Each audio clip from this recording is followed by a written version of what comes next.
എല്ലാവർക്കും നമസ്കാരം. എല്ലാവർക്കും നകുലൻസ് കിച്ചണിലേക്ക് സ്വാഗതം. ഇന്ന് ഞാനിവിടെ തയ്യാറാക്കുന്നത് തനി നാടൻ ചിക്കൻ ഫ്രൈ ആണ്. അതെങ്ങനെയാണ് തയ്യാറാക്കണമെന്ന് നോക്കാം. അതിനു മുൻപേ ആദ്യമായിട്ട് ഈ ചാനൽ കാണുന്നവരുണ്ടെങ്കിൽ സബ്സ്ക്രൈബ് ചെയ്യാനും ബെല്ലൈക്കൺ ക്ലിക്ക് ചെയ്യാനും ഒന്നും മറക്കരുത്. ഇനി നമുക്ക് വീഡിയോയിലേക്ക് പോകാം. Chicken 1/2 kilo. ഇത് കുറച്ച് മഞ്ഞളും ഉപ്പും പുരട്ടി വെച്ചാണ് നല്ലപോലെ കഴുകിയതിന് ശേഷം. ചുവന്ന മുളക് പൊടി ഒരു 2 ടീസ്പൂൺ ഉണ്ട്. ഇനി നിറത്തിന് വേണമെങ്കിൽ 1 ടീസ്പൂൺ കാശ്മീരി മുളക് പൊടി ആഡ് ചെയ്യാം. അപ്പോൾ ഇതിൽ ചുവന്ന മുളക് പൊടി മാത്രമേ ഉപയോഗിക്കുന്നുള്ളൂ. മഞ്ഞൾപ്പൊടി ആവശ്യത്തിന്. ഇനി വേണ്ടത് വെളുത്തുള്ളി അല്ലിയാണ്. അത് 5 8 അല്ലി എടുക്കാം. ചെറിയൊരു കഷ്ണം ഇഞ്ചി, 2 3 ചെറിയ ഉള്ളി. കാന്താരി ഒരു 5 8 എണ്ണം ഞാൻ എടുത്തിട്ടുണ്ട്. ഇത് എരിവിനനുസരിച്ച് അങ്ങോട്ടോ ഇങ്ങോട്ടോ കൂട്ടിയെടുക്കാം കേട്ടോ. അധികം എരിവാണെന്നുണ്ടെങ്കിൽ കുറച്ചുകൂടി കൂട്ടിയെടുക്കാം, കുറവാണെങ്കിൽ കുറച്ചെടുക്കാം. കാന്താരി ഇല്ലെങ്കിൽ പച്ചമുളക്, നല്ല എരിവുള്ള പച്ചമുളക് എടുക്കാം. 1 ടീസ്പൂൺ കുരുമുളക്, 1 ടീസ്പൂൺ പെരിഞ്ജീരകം. ചെറുനാരങ്ങ നീര്, ഇത് ഒരു നാരങ്ങേൻ്റെ നീരാണ്, അതെടുക്കാം. തേങ്ങാപ്പാൽ 1 ടീസ്പൂൺ. ഇത് കുറച്ച് കട്ടിയുള്ള തേങ്ങാപ്പാൽ എടുത്താൽ മതി. ഇത് ഓപ്ഷണലാണ്. ഇത് നല്ല മയം കിട്ടാൻ വേണ്ടിയിട്ടാണ് ഇത് ചേർക്കുന്നത്.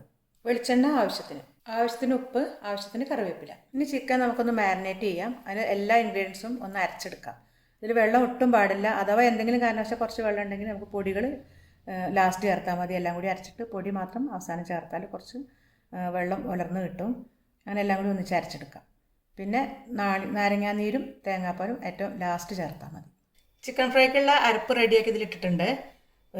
തേങ്ങാപ്പാലും ചെറുനാരങ്ങ നീരും അല്ലാത്ത എല്ലാം ഒന്നിച്ച് അരച്ചിട്ടാണ് ഇത് ഇട്ടിരിക്കുന്നത്.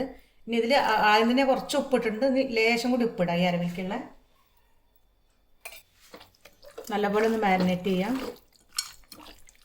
ഇനി നമുക്ക് ചെറുനാരങ്ങ നീര് ഒഴിക്കാം.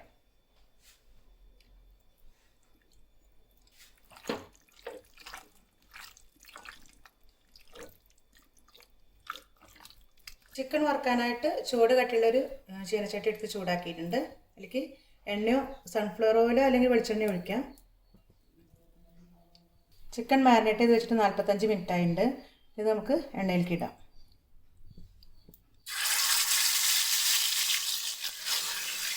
ഇത് കുറച്ച് വെക്കണം.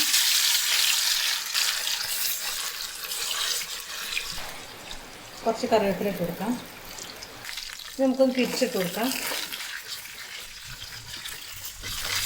ഇത് വലിയൊരു പാത്രത്തിൽ എണ്ണ ഒഴിച്ചിട്ട് വേണമെങ്കിൽ ഉണ്ടാക്കാൻ ഒന്നിച്ച് കുറച്ചാണ് വറുത്തെടുക്കുന്നത്.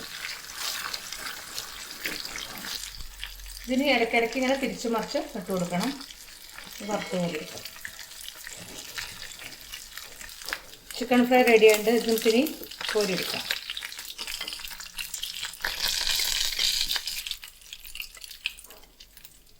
ഇനി ബാക്കിയുള്ളതും കൂടി നമുക്ക് വറുത്ത് കോരിയെടുക്കാം.